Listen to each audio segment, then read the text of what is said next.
हल खींचते समय यदि कोई बैल गोबर या मूत्र करने की स्थिति में होता था तो किसान कुछ देर के लिए हल चलाना बंद करके बैल के मल मूत्र त्यागने तक खड्डा रहता था, ताकि बैल आराम से यह नित्य कर्म कर सके।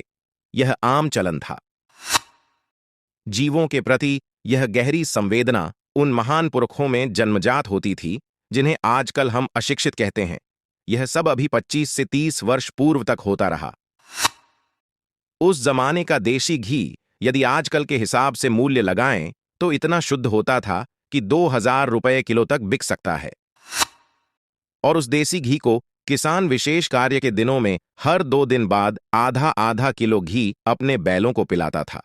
टटीरी नामक पक्षी अपने अंडे खुले खेत की मिट्टी पर देती है और उनको सेती है।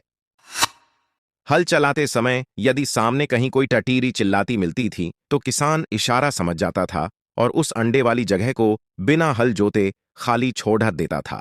उस जमाने में आधुनिक शिक्षा नहीं थी, सब आस्तिक थे। दोपहर को किसान जब आराम करने का समय होता तो सबसे पहले बैलों को पानी पिलाकर चारा डालता और फिर खुद भोजन करता था। यह एक सामान्य नियम था। बैल जब बूढ़ा हो जाता था तो उसे कसाईयों को बेचना शर्मनाक सामाजिक अपराध की श्रेणी में आता था।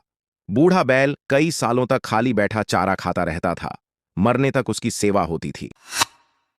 उस जमाने के तथाकथित अशिक्षित किसान का मानवीय तर्क था कि इतने सालों तक इसकी मां का दूध पिया और इसकी कमाई खाई है, अब बुढ़ापे में इसे कैसे छोड़ दें, कैसे कसाईयों को दे दें काट खाने के लिए।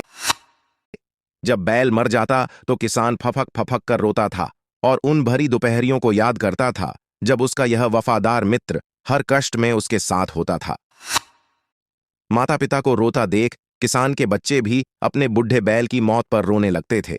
पूरा जीवन काल तक बैल अपने स्वामी किसान की मूक भाषा को समझता था कि वह क्या कहना चाह रहा है।